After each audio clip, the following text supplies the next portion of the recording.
What's up, everybody? Sorry if that was a little too loud. Ears, ears, ears, ears, ears. What's happening? Welcome to Comics and Coffee. I hope you all are having a magnificent Wednesday. I am so stoked to be here today because I am flying solo. And when Daddy flies solo, that just means this whole thing could come down crashing and burning immediately. So I hope you're excited. I'm going to keep the agenda pretty loose today. I do want to talk about Powers of 10. What's up, everyone? What's up? What's up? What's up? What's up? I am taking over. Y'all, this is going to go real bad. No, I'm just kidding. Amir was nice enough. He made me a little checklist of items that I needed to do prior to going live. I think I got most of it worked out. So if anything is going wrong or not happening the way it should happen, I apologize.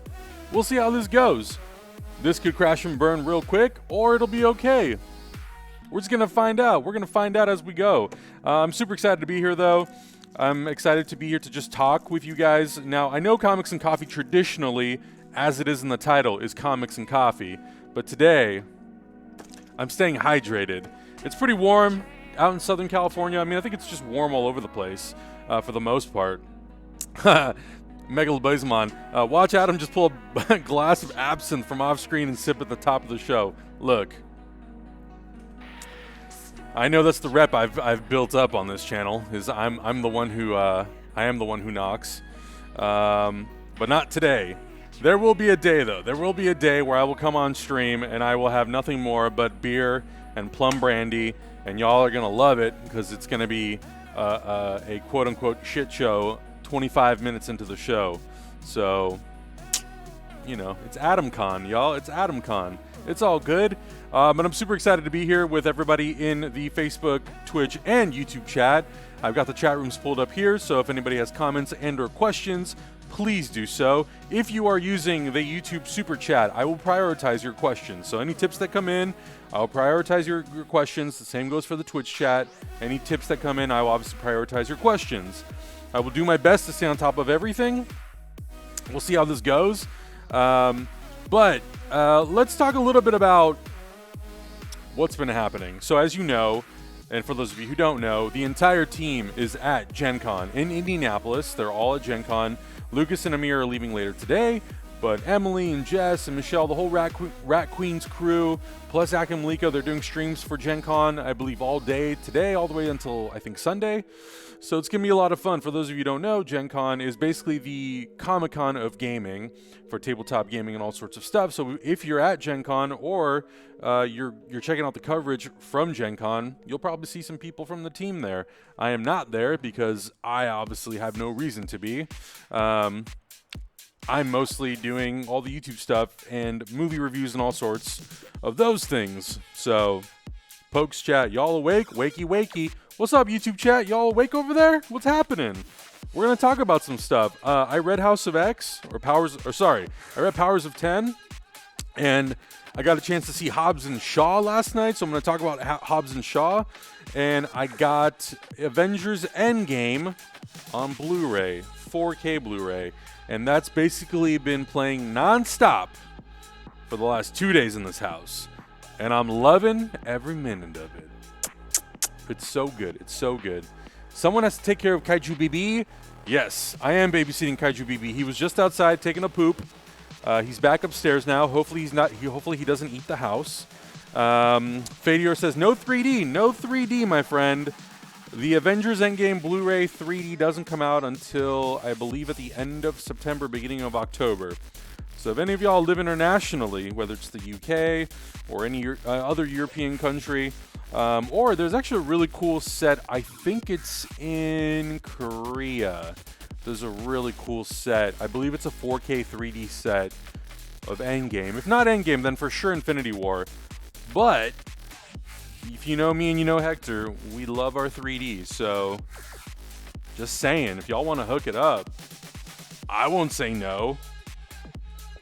I'm going to take a drink. And no, I'm not battling a hangover. That's not why I'm drinking this excessive amount of water. I'm drinking it I'm drinking it because y'all need to stay hydrated, man. I don't stay hydrated enough. Truth bombs. Adam, great to see you streaming. Do you see a big benefit from the 4K? So let's talk a little bit about the Avengers Endgame 4K Blu-ray. The set that I got, it comes with the 4K, the Blu-ray, a bonus disc, and a digital copy. Now, I've said many times before, I'm not necessarily the most. I don't favor digital copies. I have nothing against them. If digital copies, let me just turn that down just a little bit. There we go. I feel like I've been yelling at you guys the whole time. I have no problem with people preferring digital over physical media. I understand that physical media takes up a lot of space. I understand that sometimes the discs don't last forever. I understand all that. My stance on physical media is, if I love the movie enough, I want to support it. I want to support the physical copy of it, because at the end of the day, those are people doing jobs. Somebody has to press those discs. Somebody has to create those menus and all that stuff. So I want to make sure that I'm supporting that. And I just like physical media more. I feel like the advantages in terms of the quality are still outweigh digital. I feel like Netflix is one of the only streaming platforms that, in my opinion, has really figured out how to optimize streaming so we're not losing a ton of quality. Stranger Things 3, for example, a lot of that show takes place during the nighttime or takes place in dark locations. They have somehow figured out a way to make that stuff pop and to not have to deal with things like banding or pixelation or anything like that. So my go-to is usually always going to be the physical disc. With Avengers Endgame and movies that I love in particular, that's always going to be the case. Does that mean I will never buy a digital movie? Absolutely not. I mean, I own digital copies of certain movies. They're usually movies that I'm not that invested in terms of ownership and in terms of quality. And sometimes they're movies that are actually not available in a physical medium at all. And that is happening. That those are things that are going to start being more and more common now, probably. If you're a smaller indie movie, the likelihood of you getting a physical press disc is probably less likely than just being a digital output.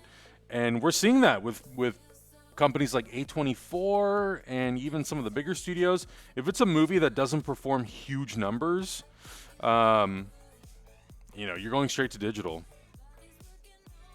How do we fix our nighttime shots? Neon lights. Hey, why not? There's never bad. I got a nice blue light over here. Well, it's way back there, but you can see it right here. You can see all the blue. It's coming from a nice sweet light. I debated if I was going to actually use any lighting and just do a 95% dark episode of Comics and Coffee where I just have this blue light bouncing off the wall and lighting me. It'd be cool. I'm sure Zach would be really upset with me, though, if he went back and he's like, "The fuck did you do last Wednesday?" I'm like, "I had fun, Zach. I experimented." You know what I'm saying? It's all good. Blu-ray always comes with a digital copy. Yeah, it does. It does. I personally have never run into a Blu-ray physical piece of media that hasn't come with a digital copy. So I know back in the day they used to put it on a separate disc, and now they just have the codes. The digital copy and Blu-ray box is just there so people will open the box, take a picture of the code, and ruin the package so it won't sell. Well, you kid. No, but it's true. I actually own a lot of movies that I've never used the digital codes for, and it's kind of a bummer because I think some of those codes may have expired. Comics and Coffee After Hours. Hey, man, sometimes you just gotta do what you gotta do. So there's a lot of movies that I actually have not used the digital codes for, and I need to go through and I need to look and see which ones have expired and which ones have not. For those that have not expired, I need to do something with them, whether it's just doing giveaways or something, or selling them, or I don't know. I don't know what people do with their digital copies nowadays. I don't know if I should reveal this. I know that there are people out there who know what I'm talking about when I talk about it, but I have found a way to make my own digital copies of my movies, and they are not on a traditional streaming service like Movies Anywhere or Vudu or RIP Ultraviolet, and that's kind of the reason why. Ultraviolet, today's the last day that it's open. It's officially closing its doors today. And I also love the fact how Amir wrote his cell phone and then he scratched it out and then he rewrote it. All right, that's cool. Um, but yeah, because of services like Ultraviolet, a lot of people like to say, like, well, digital will be here forever. Yes and no. I mean, I think something like Movies Anywhere will probably be here forever because it's taking content from all of the studios and outputting it into one off of one platform to viewers. And I think that has a lot of potential to stick around. Obviously Ultraviolet, for whatever reasons, it went under. Vudu, I hope will stay around. So I have some movies on my Vudu and Movies Anywhere account, which I guess if it's on Movies Anywhere, it's literally anywhere. I can access it on iTunes and Vudu and all kinds of stuff.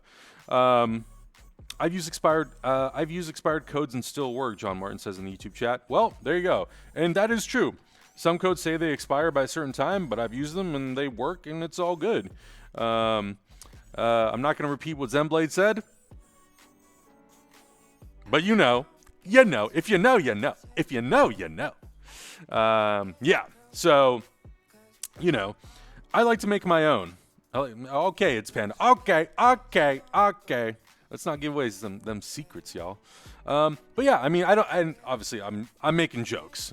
It's not that big of a secret. There have been people who made videos about the thing that I'm talking about, and it is what it is. Look, I feel like once you own your media, it's yours. That's how I feel about it. And I know the studios don't feel that way. Studios try to put laws and restrictions on, dumb things like taking a Blu-ray to your friend's house and playing it is technically not allowed. And it's like, all right, well, I own the damn thing. I paid $20 for it. I saw it in theaters. I paid my money for it. So don't tell me what to do with it. I'll do whatever I want with it. If I want to take a movie to a friend's house, I'm going to take a movie to a friend's house. I know coworkers put the codes in one area for the rest of the office. There you go. So I have around 350 Blu-rays, I think. Let me look. I have 325 films, 278 Blu-rays, and or physical media pieces.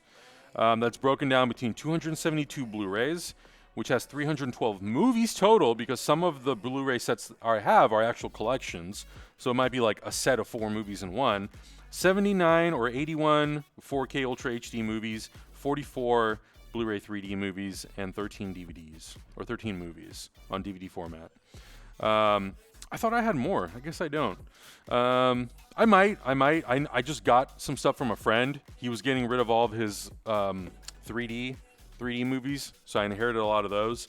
I actually had someone on my Instagram. I posted a picture weeks ago of me holding the Blu-ray for Shazam, and this person just went off on me and got all mad and was like, "You need to watch adult movies. Stop watching this superhero bullshit. Watch adult movies." And I'm like, my guy, I have like almost 300 Blu-rays. You got to go watch some Criterion. I'm like, I have a few. I have some that are my own, and I have some that I inherited from Uberbaldi when he moved back home, which I should probably make my own digital versions of.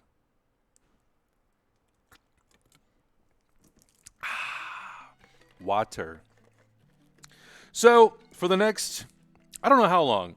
I don't know if I'm going to do a 2-hour show. I think 2 hours would be a little long. I don't think I could keep you guys entertained for that long, but we didn't want to skip Comics and Coffee because I think it's still worth talking about Powers of 10. I may or may not talk about some other books. It's kind of hard doing this show without Zach because I feel like we have a really good back and forth when we talk about comic books, and I feel like if it's just me, I could blabber on for eons about some of the stuff that I read. Damn, I should have just came down here and read all these books that Zach got. So here's the problem that I ran into. Zach is not here, obviously. He normally logs into my computer for Comixology, and because he's not here, I had no one to log into my computer. So I ended up getting Comixology, and I bought some books this week. And now I'm down here, and I'm realizing, oh, he bought books, and they're all down here. I should have probably just came down here and looked at this computer and realized, oh, I could have been down here reading books all morning. So I goofed. So I didn't get to read as much as I wanted to read. Damn. Well, it is what it is. But, that just means that next week when we come back, we're gonna have a lot more stuff to talk about. Listen, Fadior, I don't appreciate you judging me, okay? I'm just learning how to run this tech down here. All morning, I was just trying to figure out the tech for upstairs because when Zach left, he told me that I wasn't gonna have a set to shoot on this week while he was gone, which Lucas helped me fix, or I should say, Lucas just set it up for me. So stop judging me, jeez. I'm doing my best here. No, so anyway, I do want to talk about Hobbs and Shaw. I do want to talk a little about the Avengers 4K Blu-ray. It's really, really dope. I really liked it a lot. The quality looks really, really good. And I know a lot of people are like, well, it's upscaled from 2K, isn't it? I'm like, well, you're right and you're not right. And I learned this the hard way because I was tweeting with the stereo supervisor of Avengers Endgame. A stereo supervisor, for those of you who don't know, basically oversees the 3D conversion of a lot of the Marvel movies. He's an in-house person, and I asked him, and I said, why the 2K digital intermediate, which is basically 2K digital intermediate is basically the file structure or the size that they use to kind of produce the whole movie. So if your movie has a 4K DI, all your visual effects and all your shots and everything is done in 4K.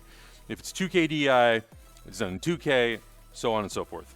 So I asked, and I said, why are all these Avengers movies, these big tentpole Marvel/Disney movies, why are they all done in 2K? And he says, well, for these movies in particular, because we shot everything in IMAX format, the IMAX versions are mastered in 2K, but the anamorphic or the widescreen versions are mastered at a higher resolution. He didn't say how high. So I figured, okay, well, I mean, that's what you're outputting onto the 4K disc. So I guess technically on the 4K disc, you get a little bit of a higher resolution of a master. If they ever come out with an IMAX enhanced version of Avengers Infinity War and Avengers Endgame, that might use, a lower res master. But I still think it looks really good. I definitely like when movies are mastered completely in 4K, because if you're mastering at a full 4K resolution, you're scaling down for Blu-ray instead of scaling up. But whatever, that's neither here nor there. I still think it looks really good. I think the 7.1 surround sounds amazing. It's so fun to just watch that movie. I mean, I posted a little clip of it on our Instagram earlier today, and I mean, come on, who didn't like that movie?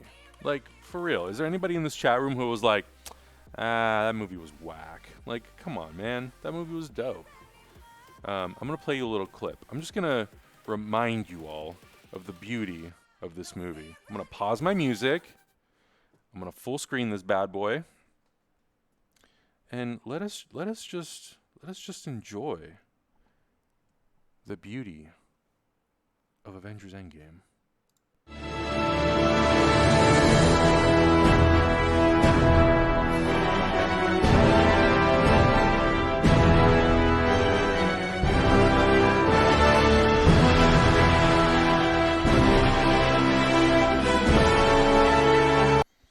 Time out. I realize that y'all can't see it, so that's not helpful. How? Well, we might be in trouble here, folks. Well, I wanted to show it to you. I wonder if I goofed something here. Did I goof something here? Well, in any case, what I was going to play for you was the end credit sequence, which I thought was super, super dope. But maybe I won't be able to. Let me see if this works. No, that doesn't work either. Dang. Look, y'all, we're going to figure it out. But I will talk a little bit about Hobbs and Shaw. So I was fortunate enough that I was asked by Universal to come by, or not come by. I mean, I went to a theater in West Hollywood, I think I went. Where was that theater? It was in like West Hollywood. I went and I checked it out, and it was at a super nice theater. I wasn't expecting it to be that nice of a theater. I mean, I don't know. I just expected to go into a movie, check it out. That was it. Come to find out that we're like at this like fancy schmancy, I don't even know, man. Some like fancy schmancy iPic theater and all that stuff. It was cool. They They gave us free drinks and they gave us free food, and that was really, really nice. But I did see someone was a little salty, and was like, well, they gave you free drinks and they let you go and get food and watch a movie and da da da da. And I'm like, look, man, that might be the case, but just because a studio asks me to come by and watch a movie and gives me that, I'm not obligated to say anything good about the movie. It's kind of a weird feeling. You know what I'm saying? Like, I'm not obligated to say anything good about the movie. It's not like I'm required. Okay, 1 second. Let me see if I can figure this out. Okay. No. Y'all are just seeing a whole bunch of things happening right now. Okay, well, whatever. I will text Amir, and I will find out, and then, we can actually do stuff. So, Hobbs and Shaw. I feel like I'm ranting at this point. I thought it was a really, really fun movie. I was not expecting... Okay, I shouldn't say I wasn't expecting. I was expecting to laugh a lot in that movie, and I did laugh a lot in that movie. The one thing that I wasn't expecting was how much it would at least try and attempt to have a lot of heart. And the movie does have heart. And some of it is sort of just kind of thrown in there in the sense of it's not a main plot point of the story when it comes to a particular character, but the idea of family and heart, it is kind of a theme of the movie. I mean, this is not a spoiler. Hobbs and Shaw are enemies, basically. Shaw being sort of the bad guy, and they're paired up and they're forced to work together. And I loved it. Like, I love the way that they made it work. I love the reasoning why they had to make it work. I love the reasoning. I love Idris Elba and what he represents and the type of villain that he is and the ties that he has to certain characters within the movie and why that's important to, again, this idea of family. So all those elements I thought worked actually like pretty damn well, and it did somewhat surprise me. I didn't think that the movie was going to lean into that element that much, and I didn't think that it would work. And some of it you could say was like, it's sort of like brushed over with certain characters. But once the movie ends and you really sort of think about the theme of the movie and like what it's trying to say, what it's trying to represent, I still am, will be, and always and forever am going to be bitter about Justice for Han. And I genuinely do not know if the movies are going to address that. I think they really need to. I think the fact that it's completely been ignored for the last couple movies kind of sucks. And I feel like it doesn't do the character of Han justice. He was such a major character in the franchise up until he died. And it's a little frustrating that Shaw has sort of gotten this like free pass for killing somebody. And obviously the circumstances of this movie, it's because of the circumstances that these two characters are even brought together. And every time Lucas tweets something, I'm just like, it's just a zinger. It's because of the circumstances of the movie that these characters are even brought together. But the fact that these two have such a fun dynamic, they play off of each other so incredibly well. I mean, it just adds such a fun element to the Fast and the Furious franchise. And I love the other movies. Like, I really do. The Fast and the Furious franchise, I know Hector put out a tweet, what are your favorite franchises, your top 10 favorite? It's in my top 10. 100% it's in my top 10. I love the Fast and the Furious franchise. And I know a lot of their movies seem to be kind of like uneven. It's a bit uneven, obviously. The first two movies, and then the third one's pretty good, and the fourth one's a little uneven. But once we get to Fast 5, man, that boat is a moving, and it is a grooving. It's really, really good. So I think what this movie does is it adds that element of family. It expands the backstory to some of these characters, obviously Hobbs and Shaw in particular. We get to see a new side of these characters. We get to see the softer side of these characters. But if you think that these two guys are not kicking the shit out of each other and or the villains in this movie, you are mistaken. The action is at an all-time high. That is why I said that this movie might be one of the best superhero movies of 2019. It's crazy. I mean, we've seen it all from the trailers. The stuff that they do when you see Hobbs grabbing a guy through the car window while the car is driving. This is like a Lamborghini, I think, and then he throws him against a wall. I mean, it's pretty magical. So the movie definitely, I would say, meets all those expectations. If you were just looking for a fun popcorn flick that you can sit down for 2 hours and have a fun time and just be fully invested in the humor and the action and the fight sequences, I think you're going to have a really, really good time. If you're going into that movie in hopes of seeing some very deep storytelling with impeccable acting, rivaling the Fast and the Furious proper films, you're not going to get that. This is a Rock, Jason Statham, Tango and Cash 2, action buddy comedy. It's all that and more. And look, I think that the cheesiness of the themes of family and all that stuff, I think it works fine, man. I don't think it needed to be, overexplored in this movie. I think the amount of which it's done in this film is just enough. And there are some surprises in this movie. Not necessarily, I wouldn't say necessarily dealing with action, but there are some surprises.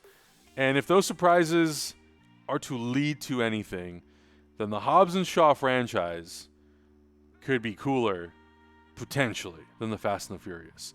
But I will say, I think some of the things that they really do need to work on is, even though Fast and the Furious movies have a lot of action and all that sort of stuff, I still feel like they're able to hit that idea of family and brotherhood and camaraderie between not just Dom and Dom Letty and just all the other characters, Tej and everyone else. When we had when Brian was around, that brotherhood and that camaraderie was a lot stronger. Now that you don't have him, you've got Dom, you've got Letty, you've got Tej, you've got all the other characters that are part of that franchise. Then they're bringing in John Cena for Fast 9, and there's a little piece of the magic of Fast and Furious that's missing now that Paul Walker's gone. But it definitely seems like this movie and this franchise has an opportunity to continue building that and to elevate that to a whole new level. How does the villain redeem himself to the point that he's forgiven by everyone, by the whole family, not just by Hobbs? He's got to be forgiven by the whole family. So, yeah, we'll see. We'll see how it goes. But I thought it was really, really fun. I had a really good time watching that movie. It's action-packed. There's some great surprises in it. And overall, I know I will go see it again. I'm literally just waiting for one theater that's in our area to add IMAX showings to it. Also, I was a little bummed. They pulled the 3D screenings from IMAX theaters, which I thought sucked. I am not a fan of that. So that's kind of a bummer, but, it is what it is.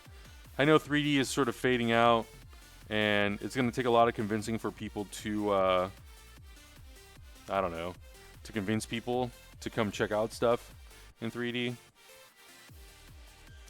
Sorry, I'm just texting Amir really quick.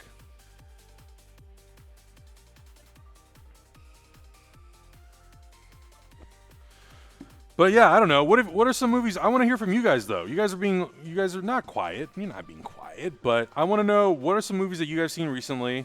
What are some movies that you're looking forward to? Have you seen Spider-Man Far From Home? Have you seen Once Upon a Time in Hollywood? Are you going to go see Hobbs and Shaw? There's a lot of stuff coming out, that I really want to see. I saw Kiki's Delivery Service. I was very surprised by how much I love that movie. I don't know. I guess I shouldn't be surprised that I loved a movie. I very much enjoyed that film. Very, very good movie. Very good animation. Speaking of family and sort of identity and figuring out, who you are and what your purpose is, that movie does a really, really good job of bringing up all those questions and concerns and what it means and all that sort of stuff. It was a really good film.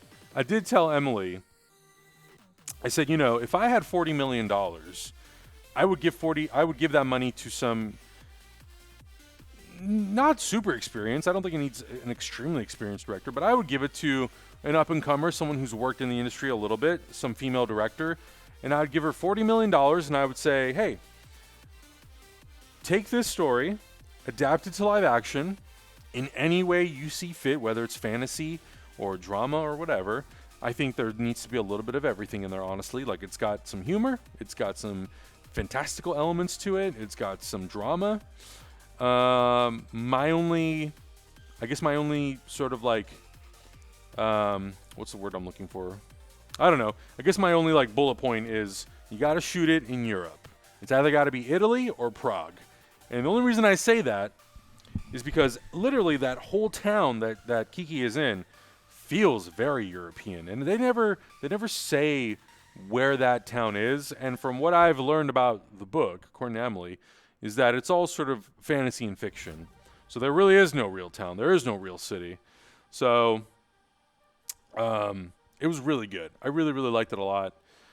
And I kind of actually would like to go back and read some of the original books from the original author or set of authors. I don't know if all those books are written by the same person, but I would like to read some of that and dive into that. So what did I think of Godzilla King of the Monsters? I thought it was a blast. Yeah, Godzilla King of the Monsters is, again, another one of those summer popcorn movies that, even though it tries to tell a story, it's a little silly and it doesn't always work 100% of the time. But I still liked it. I still liked it a lot. Can you guys still... Oh, you guys can still hear me. Oh, okay. Cool. Yeah, I still liked it a lot. And I think it's fun. I'm not going into a Godzilla movie to be blown away by the story. So, yeah. That's how I feel about it. I thought it was really fun. And I know that the digital release got pushed back a little bit. I think it's from August 13th to like August 26th or something. But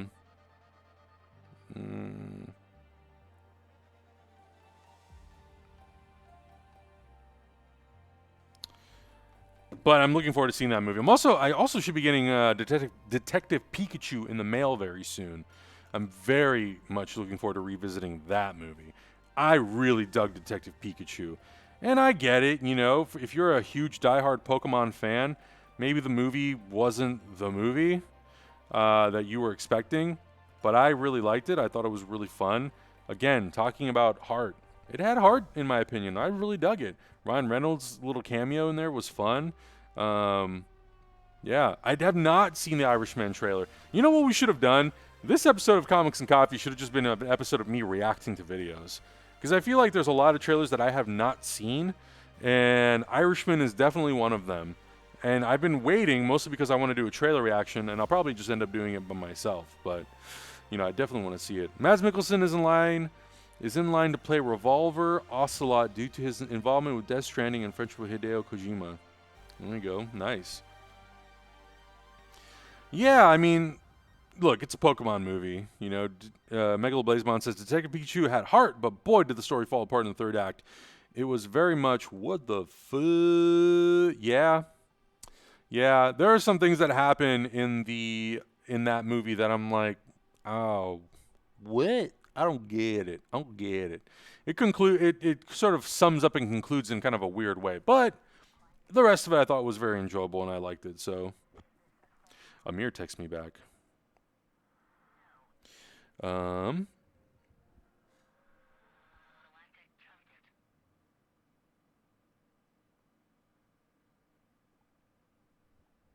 Sorry.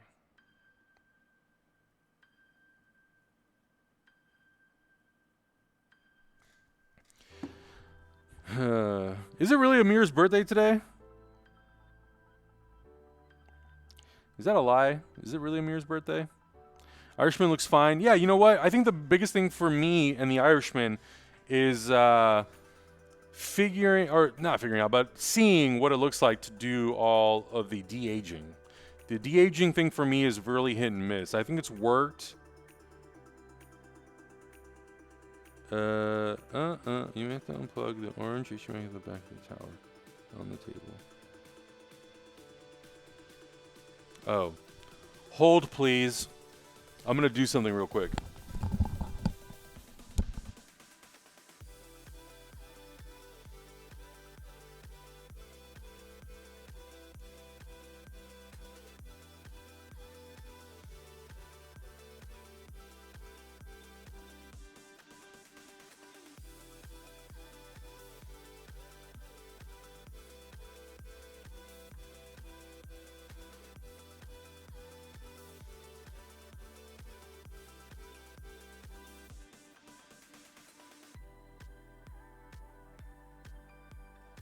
Say what? Amir just told me to unplug something, and I don't think that was the thing.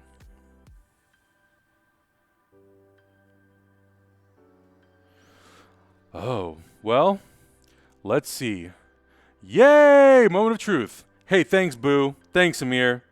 Thanks, buddy. Old boy. Old pal.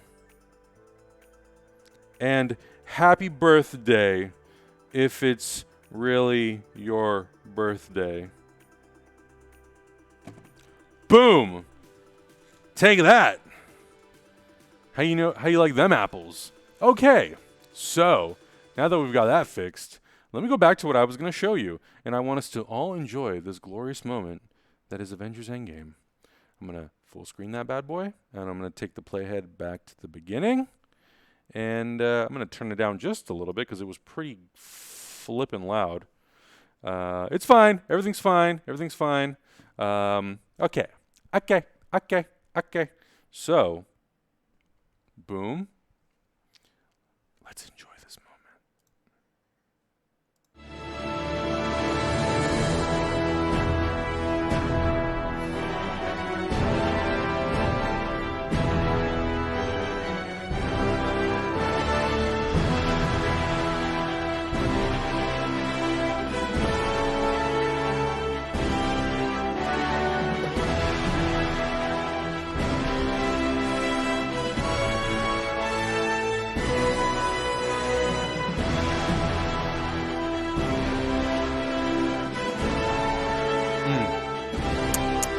So good.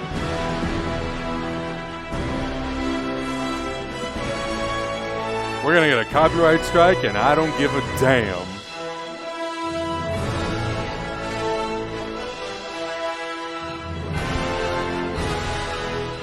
My man, Captain America.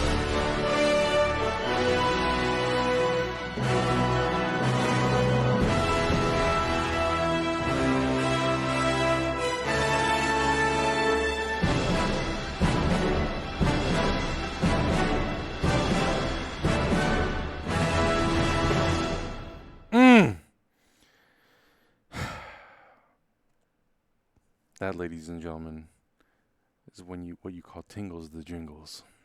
So good right now. I blasted that movie last night at like midnight, and I'm pretty convinced the neighbor's gonna hate us. So, sorry, neighbor. It is what it is. But you know what? Let's watch the trailer for The Irishman.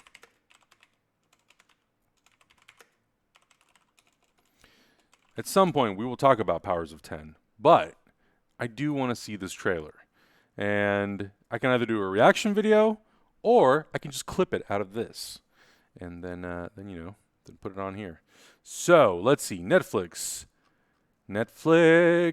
where are you? Netflix, don't fail me now. Where the hell? You know what's annoying is when you type in... The most annoying thing for me is when you're looking for calm down.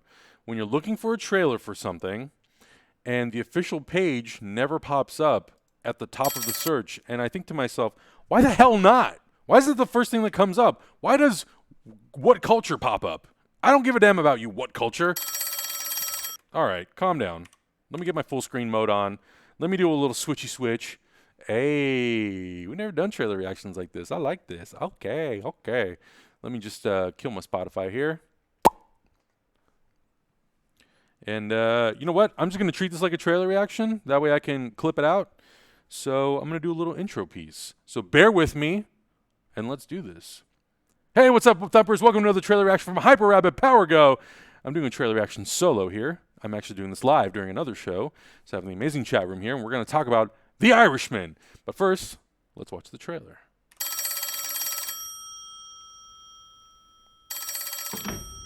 Hello? I mean, I'm already in. Sold. Hey, my friend. I got that kid I was talking to you about here. I'm gonna put him on the phone and let you talk to him, okay? Okay. Hello? Is that Frank? Yes. Hiya, Frank. This is Jimmy Hoffa. Glad to meet you. Glad to meet you, too, even if it's over the phone. Our friend speaks very highly of you. Thank you. Only 3 people in the world have one of these. And only one of them is Irish. Okay. I heard you paint houses. No, please. No, please. Yes, I do, sir. Where are you going? Going to work. Well, you know, there's a situation going on now. My Frank. God, what the hell? Big business and the government, they're trying to pull us down. You might be demonstrating a failure to show appreciation. I know things they don't know I know. You can't miss the big picture. Oh, nice. Anna Paquin. Cool. Sooner or later. Get the gun out of his hand! Everybody put here as a date when he's gonna go. You want to be a part of this fight? Would you like to be a part of this history? Yes, I would. Whatever you need me to do, I'm available. Okay. He likes to talk, don't he? Robert De Niro, Al Pacino, Joe Pesci. In a Martin Scorsese flick. Look, I think it looks really good. You know, I'm in select, and I think that's the key thing in select theaters. I think that's going to be a key element. I'm very curious to see how many people are going to go out to the theater to actually watch this, because it is Scorsese, it's Pacino, it's De Niro, it's Joe Pesci. Some of these actors haven't been in movies together since 1995. Or no, actually, I think Pacino and Robert De Niro did a movie in 2010 together. But Joe Pesci hasn't made a movie in God knows how long. You know, it's been a while since he's done something with frankly anybody, let alone Scorsese. So I'm excited to see these guys come back. I'm excited to see what this movie has to offer.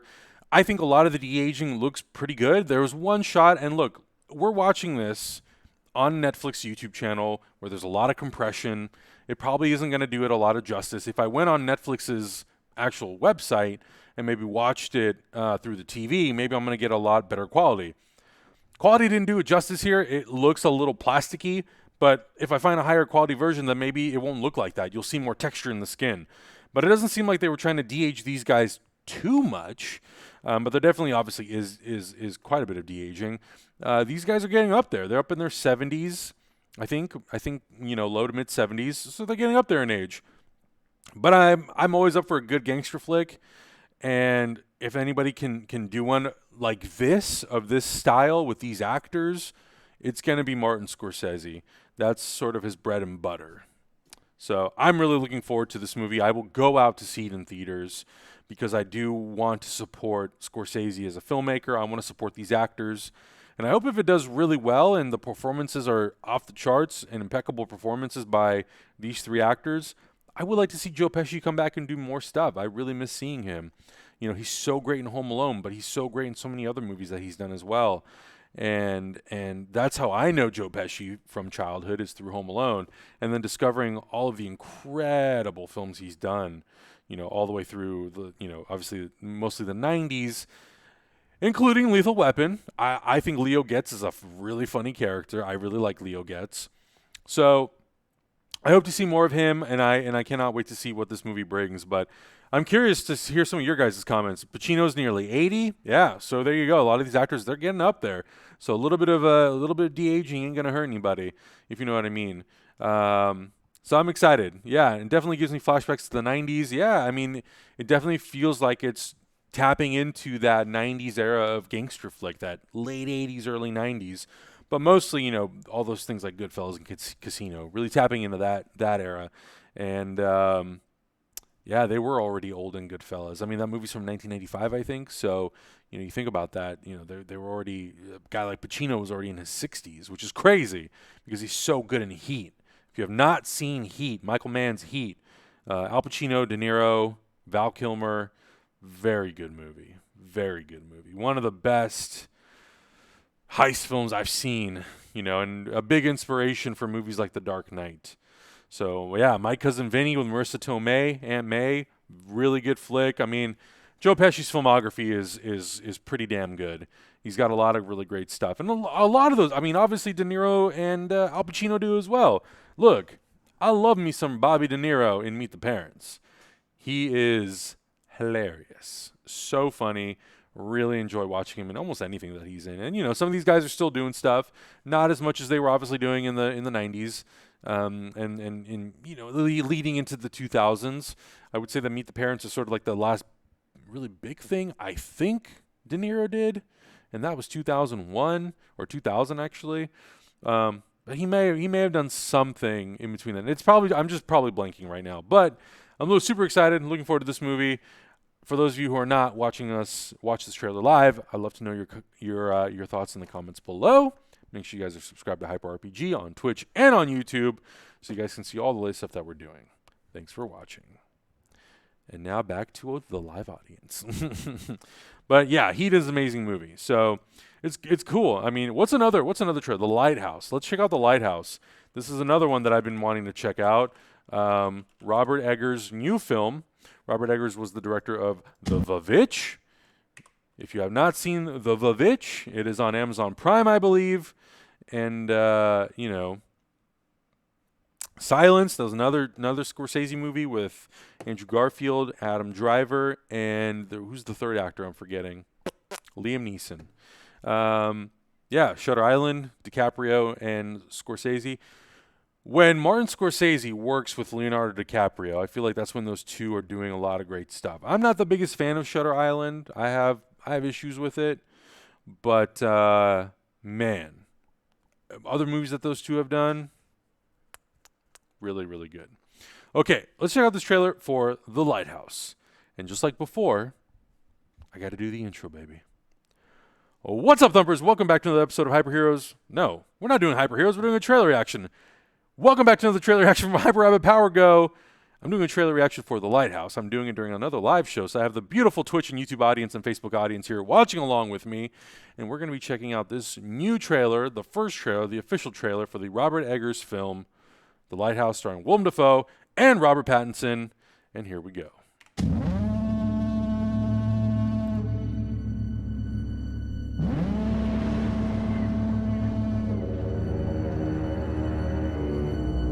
Tell me, what's a timberman want with being a wiki? Just looking to earn a living, just like any man. Starting new. On the run.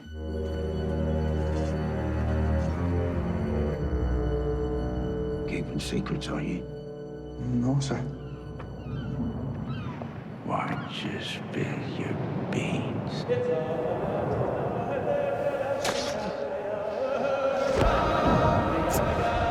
Oh, God. Why don't you spill your beans? Why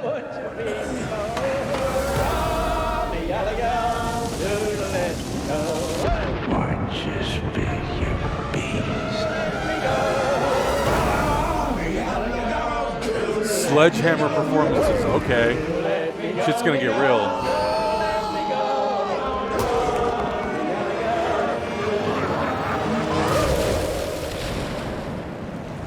How long have we been on this rock? 5 weeks? 2 days? Help me to recollect.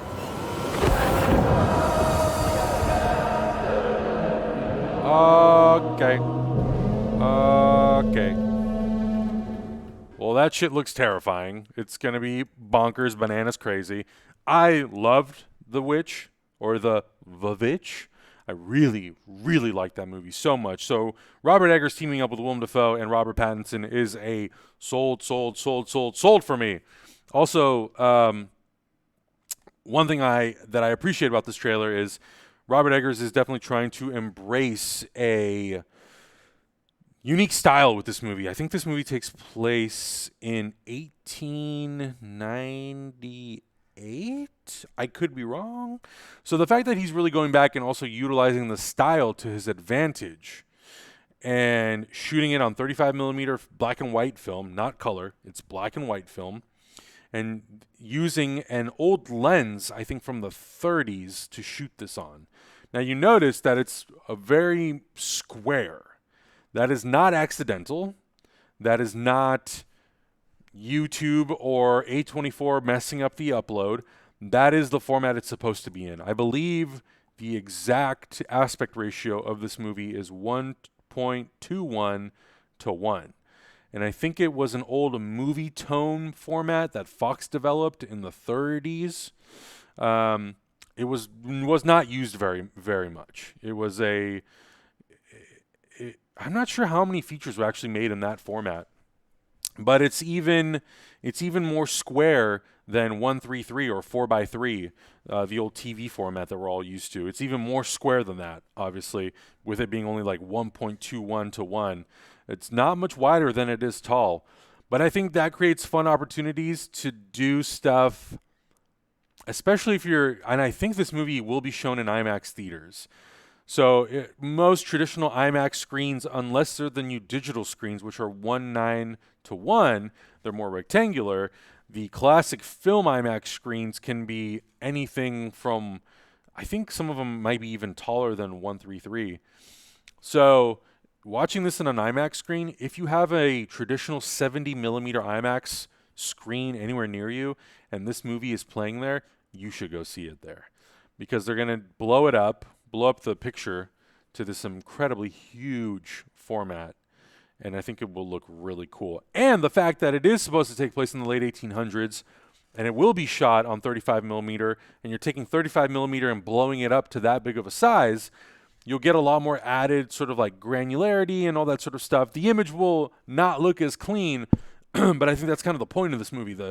It's supposed to look beautiful in what compositionally what's in the shot, but in terms of the quality, it doesn't really look like they are trying to go for the finest, cleanest, clearest quality. I mean, look at some of the stuff. They're very much playing around with replicating 1930s visual effects to look like that in this movie. And I think that looks really, really cool. And I love that. I love when a director does a period piece and really sort of takes on the properties of what a movie looked like back then. I think if you're going to shoot a movie that takes place in 1937, but it looks like a 2019 film trying to pretend it's 1937, doesn't work for me. And I think Pattinson and Willem Dafoe are a great pair. I love these two actors. They're incredible. I think if you have not seen movies like Good Time and some of the other stuff, he's got 6 movies right now, I think 6 that are on Amazon Prime that I think are definitely worth checking out, that I think you guys would really, really love. His performances are great. You should definitely check them out, because I know a lot of people are really salty about him playing Batman. But I promise you, I think he's going to do a really good job. Very interesting filming techniques, less grainy than I thought it would be.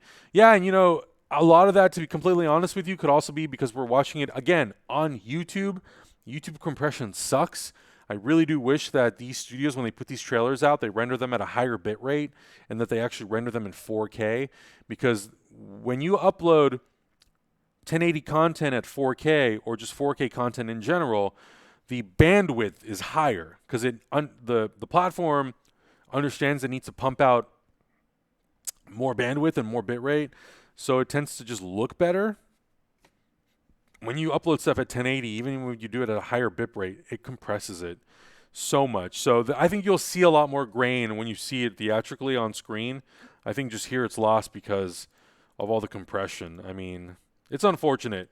It's like if this trailer was on Vimeo or something, or if I personally find a higher res version of this, I will upload it to I'll either re-upload it to YouTube or to Vimeo and see what the grain looks like and see how much of it is preserved.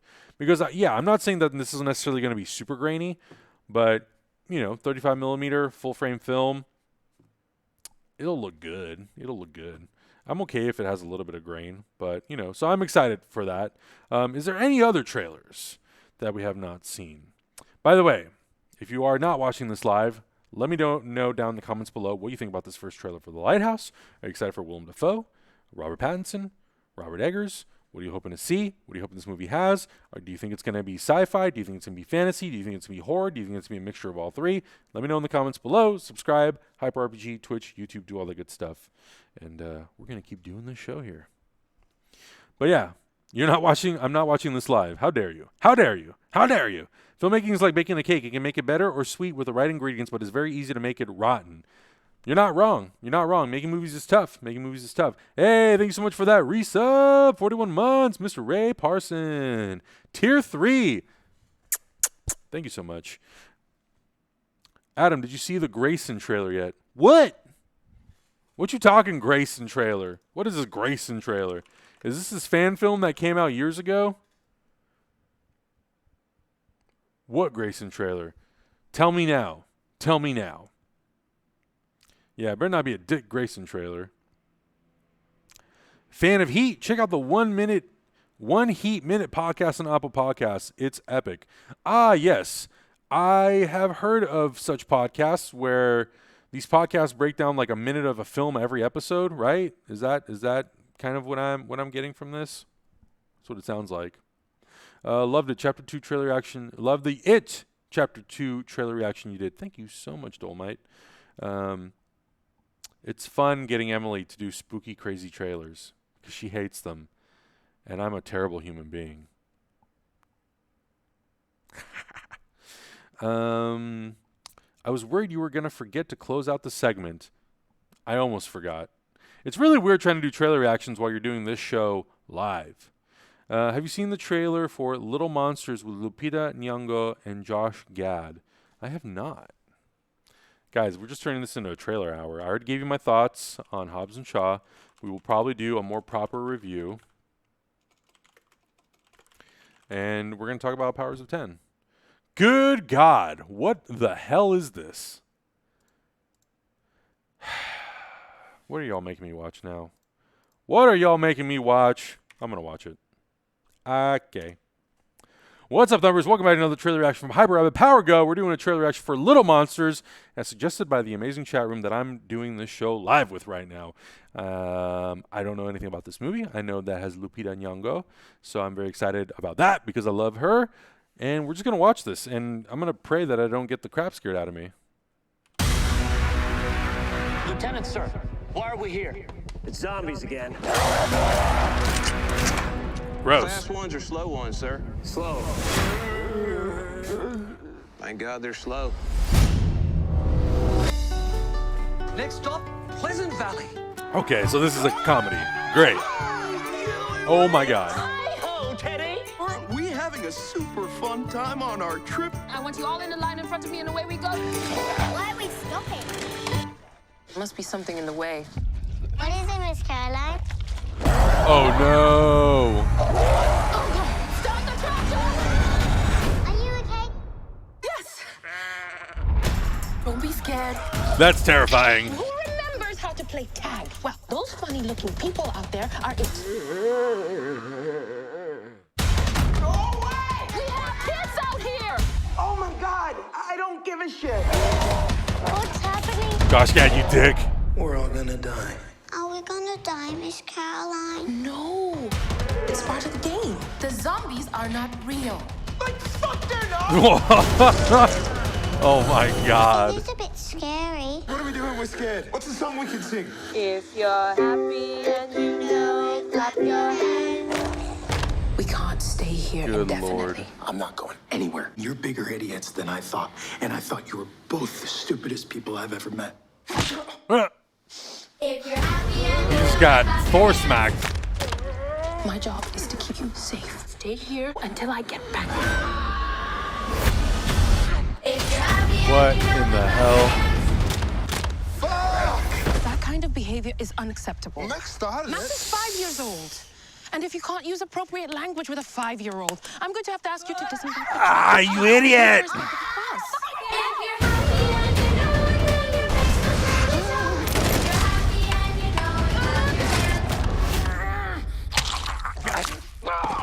How do you like it, huh? Oh, God, what have I done? Ew, what's that? Oh, I got caught in the middle of a jam fight.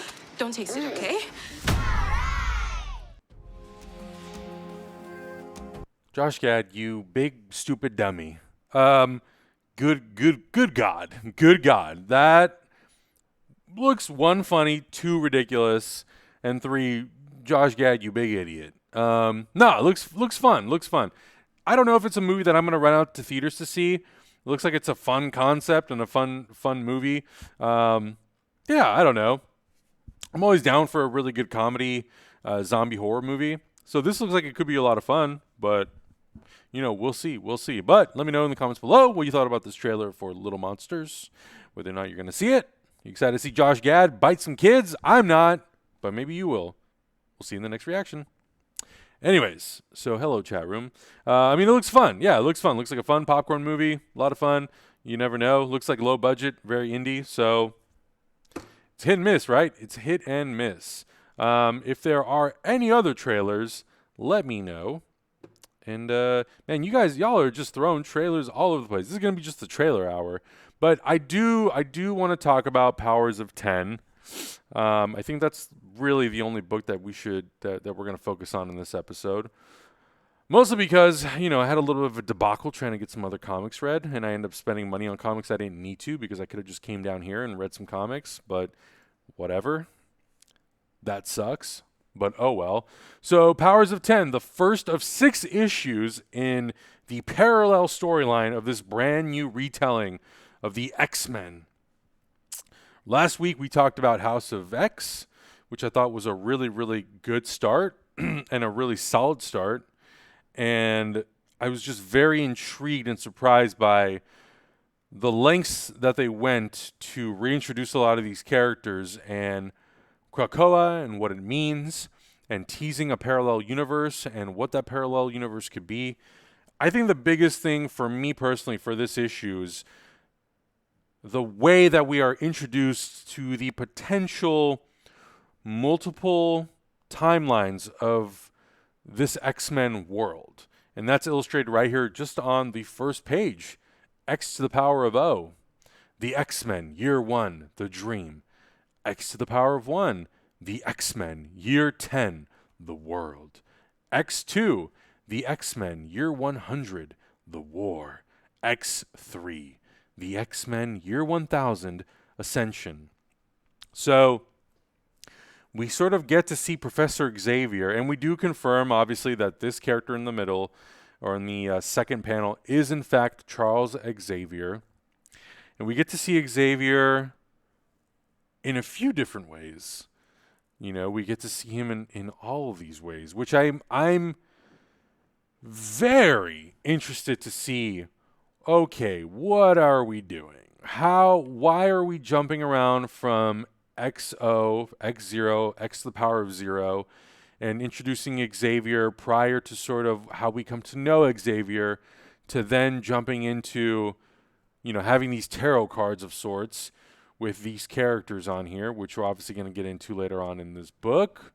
What does that mean? What are the relationships of these characters? Powers of 10, here we go. We're now jumping back into X1, which is 10 years after, the I guess the first part of this book, which shows us a little bit of an origin version of Xavier. But then we jump into this, and it's like, cool. Magneto and Professor X recruited Mystique and the Brotherhood to retrieve this flash drive, whatever the hell is on it. And now Mystique wants more. At the same time, Xavier now expects more from Mystique. So Xavier is very much a different type of character in this book. He's sort of a no shits taken sort of character, a no shits given character as well. And then we jump into 100 years later and we meet this Robo Xavier, there's just so much happening in this, and there's so many parallel stories happening. And I'm wondering if this is going to... This will probably only be present in Powers of 10, which makes sense. Because that's sort of how the titling of this book is set up, and that's sort of what it seems like they're setting up with these parallel storylines of what's going on, and then introducing things like Chimera. What does all that stuff mean? You know, what are all these Xaviers of the future? We technically don't meet X3 in this, but you know, I don't know. There's just so much happening. It's just insane. We finally get to hear Wolverine talk about some stuff. So just so much going on, and a little tease as to what's to come in the future right here at the end. And it's mind-blowing, man. Like, what this book is doing is unreal. And to see what Xavier and the evolution of the X-Men could be 1,000 years from now is insane. So there's a lot of really good stuff in here. And I think the biggest thing for this book, I think in terms of what it does in comparison to House of X, it's a lot of setup. It's storyline setup. You know, it's introducing you to the 3 parallel timelines that we're going to be jumping back and forth to. I am a little concerned and worried that maybe jumping back and forth between 4 time periods could be overwhelming, and I don't know how House of X is going to handle that and how it's going to deal with that. But, you know, Jonathan Hickman is such an established writer, and this is not his first rodeo. He's so competent in what he does, based on everything he's done for all the other Marvel books, that I'm sure at the end of the 6-issue, 12-week run, we'll be fine, you know. And it'll be interesting to see how House of X ends with issue 6 and how that's tied up in Powers of 10. There's so much to explore, and I think it's really amazing, you know. I think the artwork is absolutely incredible, seeing these characters and these action sequences sort of play out, and how these characters... A lot of lives are on the line. How will these intertwine with House of X? How will they intertwine timeline-wise? You're going to see the ramifications of one timeline affect the other, affect the other, affect the other. And I think X to the power of 0, that first timeline where we see sort of a pre-Xavier Charles, a pre-Professor X, we're going to see a brand new origin, and I'm curious to find out how all those events are going to sort of tie together and lead us into this X to the power of 1, which is the 10 years later timeline, and the ramifications it will have into X to the power of 2 and 3, and how the X-Men comics will then spin off. It's going to be really, really interesting to see all that. So I really dig it. I really love it. I think it's a really good book. I think for me personally, as someone who has not fully... sort of been, I don't know, I've never really fully dove into Jonathan Hickman's stuff before. So this is going to be, I can feel that it's going to be very dense territory, and there's a lot of dialogue, but all the dialogue is important. You can't skip stuff. You can't jump to pages like this and not ignore what's being said in some of the side pages. And then you definitely cannot ignore this sort of stuff. The descriptions and the backstory of Chimera and Outliers and what those mean and who some of these characters are and what they represent and what they mean in certain timelines. It's really important stuff. So I definitely recommend that you guys read through all of it. It's very important. So I really like this book. It was really nuts. And, you know, we'll see how it goes. But yeah, I mean, that's really the only comic I did want to talk about. You know, next week I want to kind of get into talking about Powers of 10 and House of X again with Zach.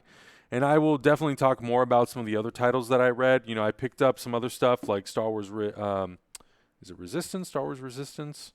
Star Wars Rebellion? What is it? Age of Rebellion? What the hell is the book called? Age of Resistance, the special with Lieutenant Holdo, Batman Who Laughs. There's some other stuff. There was another Batman Last Night on Earth issue 2. So I want to talk about that, but, you know, I like having those conversations when I have an opportunity to really bounce back and forth with Zach. And there's some other stuff like Knights Templar. #1. You know, there's some other really good stuff, Man or Black, other things that I want to read that I want to check out.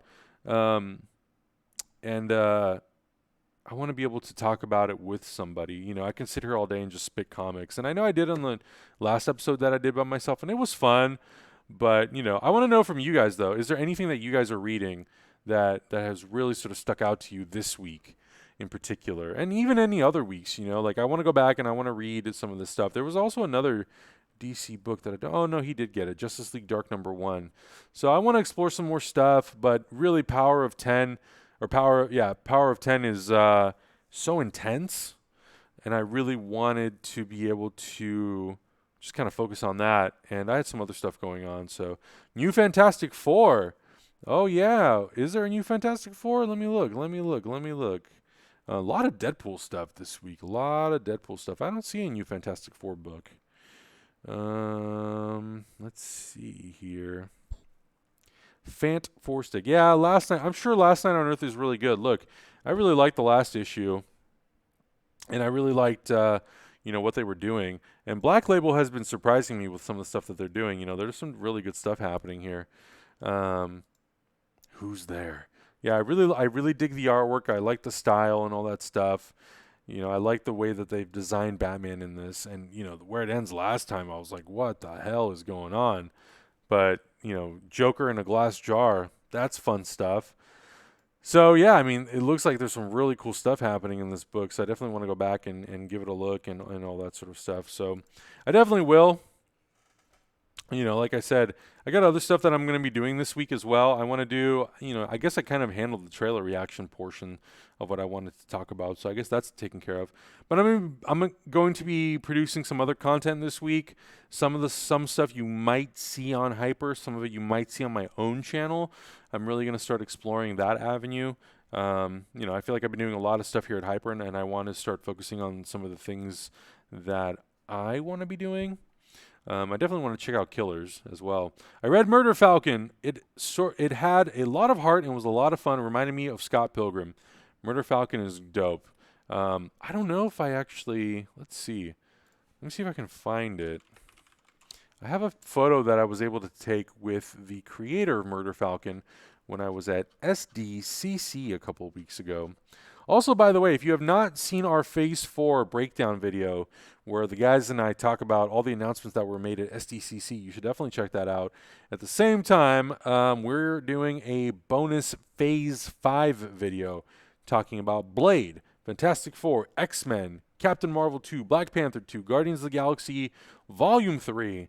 There's going to be some good stuff. So if you're not part of the Patreon, that will be a Patreon exclusive. And I know a lot of you here in the YouTube and the Twitch chat, you are all part of all those things. So I appreciate that very, very much.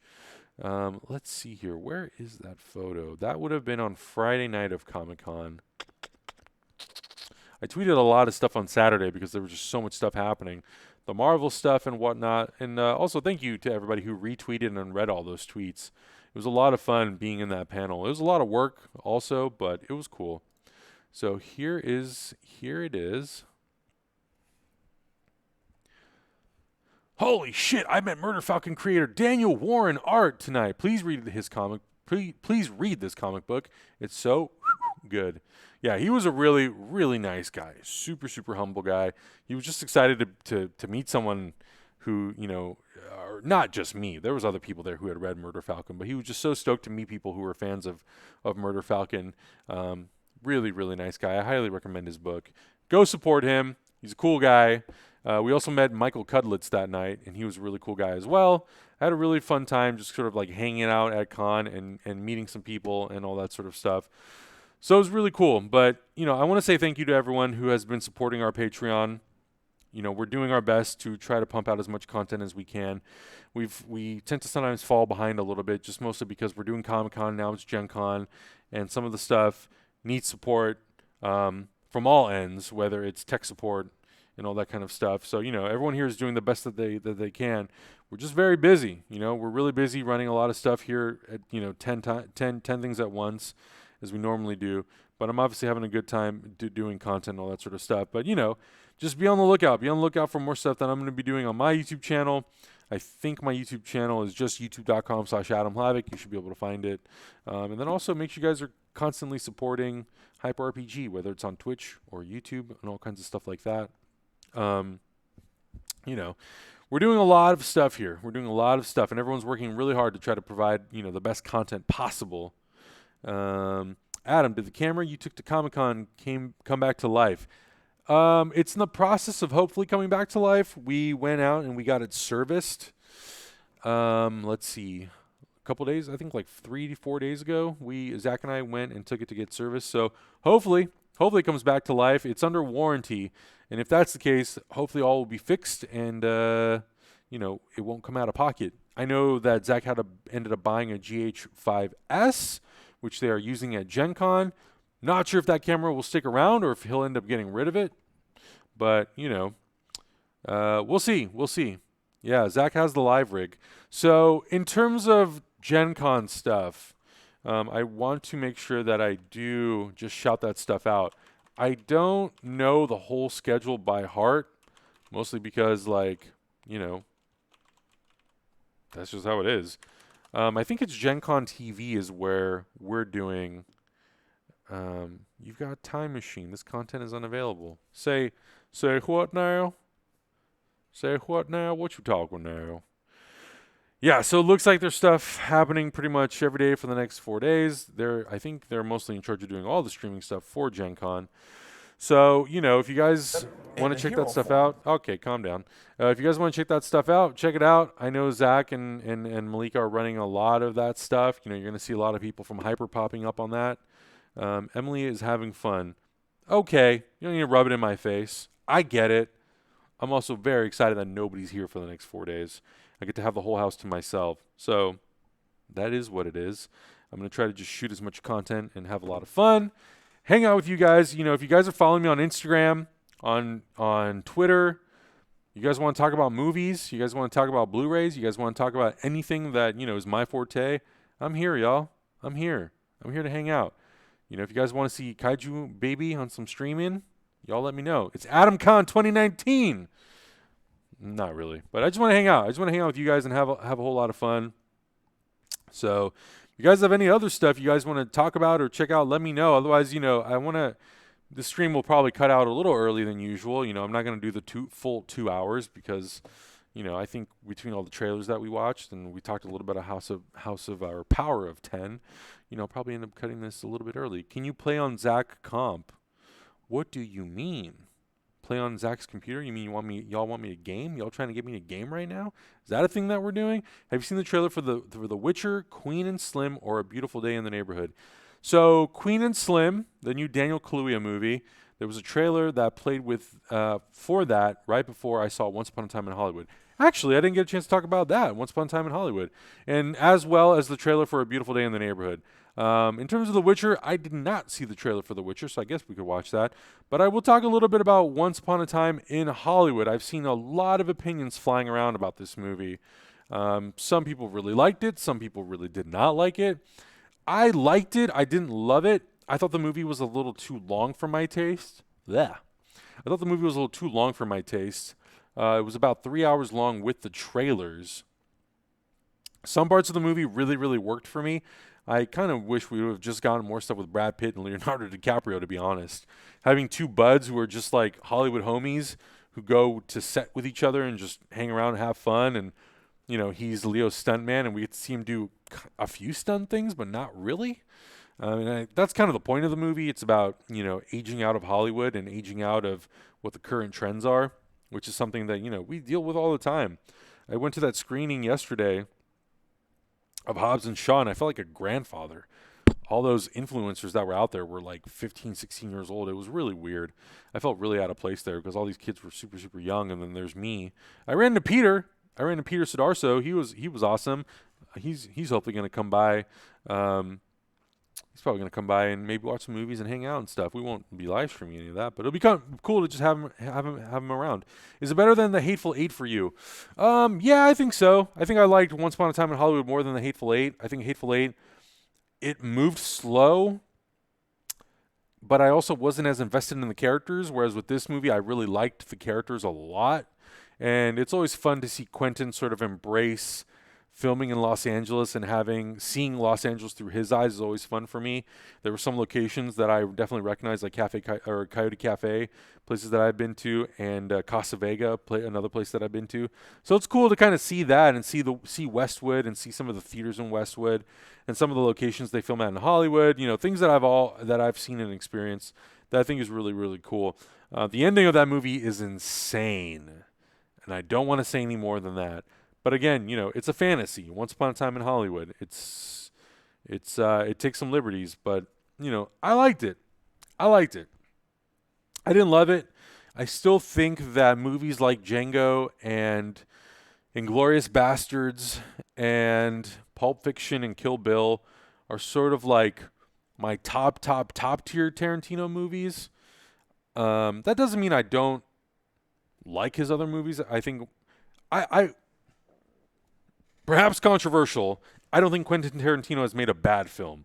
I think his movies are either good or they're really great. Excellent movies. And I think Inglourious, Django, and Kill Bill and Pulp are definitely up there. Reservoir Dogs, I think, is really, really, really good. But it's not, I don't know if it's my top 5. So I've seen a lot of people talk about the Bruce Lee scene. Some people love it. Some people really, really don't like it. I think it kind of depends on you as an individual. You know, how big of a fan of Bruce Lee are you? Are you a huge Bruce Lee fan? If you are, then maybe that scene won't sit well with you. If you're totally okay with the fact that this movie is a fantasy and you're willing to give it that scene a pass because of that, then that's fine too. If you're just not cool with it at all and you feel like it's kind of makes a mockery out of Bruce Lee, then I totally understand. I think all points are valid. You know, I'm not somebody who grew up watching a lot of Bruce Lee, so I don't know Bruce Lee intimately like that. So for me, I'm just kind of watching and I'm like, okay, this is a fantasy scene that involves Bruce Lee as a actor / martial artist / guy in Hollywood who's just trying to, you know, figure out his way through the industry. And some people in real life say, like, yeah, you know, he had an ego. He had a big ego. And that's just how he was. And that was his personality. And to that I say, well, you know, maybe that's okay that he was like that. You know, if someone has the skill set and the talent of somebody like Bruce Lee having an ego, okay, that's fine. You know, I don't have anything against that. Yeah, I don't know. I think it's really just dependent upon how you feel about that person as an actor, that person as a character. You know, not knowing Bruce Lee and the legacy of sort of what he's done cinematically, it's really hard for me to judge. And I'm not going to judge somebody else for feeling a certain way about it. If you're into it, great. If you're not into it, I understand. You know, it's tough. You know, movies can't please everyone. And it's unfortunate that Bruce Lee's family, you know, doesn't like it, because you would hope at the very least, you know, his family would approve. But I understand. You know, it is only one scene, so yeah, you know, and some people are saying, like, I'm okay with it because it's a daydream that Brad Pitt's character has, and that's sort of how I looked at it. Was like, oh, it's Brad Pitt's character Cliff having a daydream, very much exaggerating the events of what took place. Like, I you know, no harm, no foul. You know, you like what you like. I'm not gonna knock you for it. But yeah, I mean, you got to look at some of his other stuff, like Inglourious Bastards, where he takes a lot of liberties with history, and things obviously don't happen the way they do in that movie. But that movie also does start with once upon a time in Nazi-occupied France. So I like the soundtrack. It wasn't the strongest soundtrack in my opinion. There's a couple songs that really stand out to me. But I think, again, some of his other movies I think have had much stronger soundtracks. I think the soundtrack and the score to Inglourious Bastards is just so damn good. Yeah, very diplomatic. I mean, look, I'm not going to fault anybody for having issues with a movie. The movie for me worked. You know, those scenes for me worked. I am also going into it very much with, like, that's a fantasy. It's not representing real life. But I get it. If you feel like the portrayal of a person doesn't do that person justice, whether it's fantasy or not, I understand that you have an issue with that. You know, it is what it is. Did I ever see Batman Beyond? Darwin Cook's Batman 75th anniversary short. Yeah. Those Batman 75 shorts are damn good. Damn good. Yeah, I agree, Ronan. I think the Django and Inglourious Bastard soundtracks are the best. Kill Bill, actually. You know what? Kill Bill. Ah, man. Now you brought it up, though. Yeah, Kill Bill's great. Reservoir Dogs is great. Pulp Fiction's great. He's got some killer soundtracks, and I don't think they've been as strong with... I don't think it's as strong in this movie, but I think a lot of the other ones, it's very, very strong and very, very, very good. So, you know, it is what it is. It is what it is. Those are my favorites, though. I think those are... If I were to name my top 5... Inglourious Bastards, Django Unchained, Kill Bill, The Whole Bloody Affair, Reservoir Dogs, and Pulp Fiction. Or Pulp Fiction, Reservoir Dogs. I think those are my top 5. Yes, I'll consider Kill Bill one movie, just like Tarantino. I know a lot of people get upset about that. They're like, no, it's 2 movies. I'm like, well, whatever, man. It's whatever Tarantino wants it to be. If he wants Kill Bill to be one giant movie, then that's his business, you know? Death Proof is the weakest. Yeah, you know, I'm not going to argue with people on that. If people think Death Proof is the weakest, that's all good. That's all good in the neighborhood. Jackie Brown. Jackie Brown's great. You know, like, again, it's like some of those movies are interchangeable. My top 5 is my top 5. I would probably put Jackie Brown right underneath, you know, Reservoir Dogs. Doesn't mean that I don't think it's a good movie. I think it's an excellent movie. Can we get Adam talking 30 more minutes? Let's try it. Okay. Where did I see Once Upon a Time? Well, I saw it at AMC Universal. I want to go see it in 35 millimeter and 70 millimeter at some point. But, you know, look, the movie's shot on 35 millimeter. Is it cool that they blew it up for 70? Sure, it's awesome. I think it's great that they blew it up for 70 millimeter. I don't necessarily know if you're going to get any additive value. Doing the blowing up to 70 millimeter was a cool thing to do in the 80s because some stuff was captured in 70 millimeter or 65 millimeter, so it was cool to do it. I don't really know if it's necessary to do it, but the fact that it is screening in 70 millimeter at the Cinerama Dome, that's a way to pull me in. I did hear from some people, though, that the print on the first day, the 70 millimeter print on the first day at the Cinerama Dome, it burnt out. It got caught somewhere, and you know, it burned, and stuff happened, and it kind of sucks. But, you know, it is what it is. Will the Batman Beyond live-action movie ever happen? If Joker's good, if Joaquin Phoenix's Joker movie is good, or Todd Phillips' Joker movie is good enough, then I think it's very possible that, you know, that they'll end up embracing and doing more of those Elseworld stories. I think it'd be rad as hell if we got Batman Beyond, Terry McGinnis. Bring back Michael Keaton as Bruce Wayne, man. Do it. I think it'd be rad. So rad if they did that. Hey, Adam, do you think that getting the Disney 55 movie collection on Blu-ray... do you think that getting the Disney 55 movie collection on Blu-ray or not? Do I think what? Do I think it's a good idea? I mean, look, if you love Disney and you love physical media, why not? I just got a bunch of Blu-rays, Disney Blu-rays. Ratatouille, Aristocats, Up. I got a whole bunch of stuff that I just got from a friend. I'm very interested in what Tarantino's 10th movie is going to be as his grand finale. Yeah, I mean, there's a lot of talk that it could be that new Star Trek movie. There's a lot of talk it could be something original. You know, if he ends up doing a Star Trek movie, that's pretty cool. I think that'd be really cool if Tarantino went out and his final film is a Star Trek film. He's not a franchise guy. And for some reason, Star Trek is his one thing that he's really into. It'd be cool to see some characters cross over from the Quentinverse into the Star Trek universe. It could be really fun. A Spider-Man noir movie would be amazing. Yeah, I mean, I think there's potential. With things like Spider-Verse and with things like the Joker movie, you have now opened up the playing field to a lot of opportunities to do a lot of really cool stuff. Batman Beyond is a feature film. Superman Red Sun is a feature film. Do you do Henry Cavill? Who do you get to play that role? Yeah, there's plenty of stuff that can be done. At the end of the day, it's all about making good movies. You have to make the movies good. Whatever that takes, the movie's got to be good. I need to care about the story. I need to care about the characters. If the visual effects are not 100%, that's okay. I'm willing to give it a pass because the movie is great. If the visual effects are a 10 out of 10, it enhances the experience for me. Same thing goes for the score, the sound design, the sound mixing, all that stuff. So that's all you can hope for. It's all you can hope for. And would it be cool to get Kevin Conroy as Bruce Wayne in a Batman Beyond movie? Of course it would be. Do I think it'll happen? I don't know, man. I don't know. I would like to see it, but I don't know if it's possible.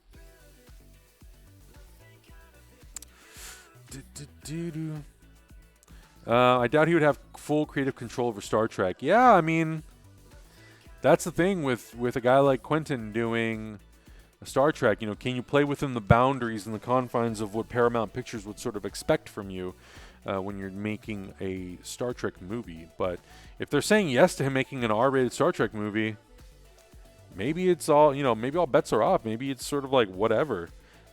Just everything in the kitchen sink is open. Who knows? Adam, can we have you react to the Zach stash? Where do I find the Zach stash? I've seen Zach with a mustache before. It's terrifying. Not a friend I'd want to have. Sorry, Zach. I love you. But no. Twitter's Hyper. Or Hyper's Twitter. All right, let me look really quick. Let's see here. Oh, good Lord. Hold on. I just lost it. It was just there. I'm on Zach's damn Twitter account because he doesn't log out of anything.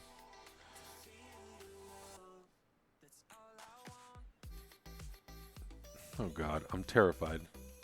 Good Lord, that's too full screen. Let's do one of these. Oh no! Oh God! Oh God! It's your fault. Looks great. Oh my God! Tell him how great he looks. Mark is like, yeah, he's great. So, pretty exhausted. Landed at like. Kinda, but we have a couple meetings. I don't know. Waiting. Oh, Magnum PI. One meal. Well, yeah. Come on, boss. Watch us on Twitter instead. All right, it's nice to update you guys. Take care. Keep watching. That's horrible. Horrible. Horrible. Horrible! It's pretty bad. Zach, you look like shit. Someone give that dude some aviators. Look at him. Look at him. Look at him. He's even got his Taika. He's got his Taika Waititi outfit going on here. Ugh, Jesus. Ugh. Zach Eubank as Tom Selleck. Brutal. Anyways, so, other than that, everything's going pretty cool. I'm going to go hang out with Kaiju, but I really appreciate you guys hanging out. I hope you had fun. It's a little bit of a shorter episode, and, we spend a lot of time talking about trailers, talking about some movies that I saw. I think that's kind of what my thing is going to be going forward if I do Comics and Coffee on my own. I want to talk about movie stuff. I just want to chill. I want to chill out, hang out with you guys, and just talk about shit that I'm really into. But make sure you guys check out my Twitter, my Instagram, my YouTube. I'm going to be posting some stuff on there. I'm excited to do some other stuff, that's outside of the Hyper Heroes stuff that I'm normally doing because, I got other things that I'm into. I got a lot of other things that I enjoy, and I want to be able to embrace that, and I want to do that. I might start doing some audio commentary stuff, maybe some podcast only stuff. So, I really I need to embrace my own creativity, and I need to start doing things that I really want to do. And I love Negi wants a TED Talk about aspect ratios. Well, strap in, Sally, because it's happening. I'm going to be talking. So here's a little taste. I'm going to be doing a video about aspect ratios. I'm going to be doing a video about the different film formats that exist, the different exhibition formats that exist, IMAX, Dolby, Prime, all that sort of stuff, and a few other things I'm going to sprinkle in there. Any plans to bring back your podcast with Emily? We'll work on it. It's tough. Our schedules are kind of all over the place, and we'll definitely try to make it work. We'll definitely try to fit it in, and we'll try to do it as soon as we can, whenever we can. I don't know if it's going to be a video format. I really love the video format, but it's tough sometimes. Cutting content and all that stuff. We need to really figure out how to get it down to like a nice, digestible 20-minute conversation, and maybe do like an extended podcast episode, maybe as like a future Patreon thing. So we'll see. But I want to thank you guys so much for hanging out. I know, it's a little bit shorter episode. I want to talk more Powers of 10 and House of X next week. Talk a little bit more about The Last Night on Earth and whole other stuff. Until then, hey, just hang out, have fun. I love you guys. Support Zach and the whole team down at Gen Con. Like them tweets, watch them streams, chat in chat rooms. And until next time, I love you, and I'll see you later.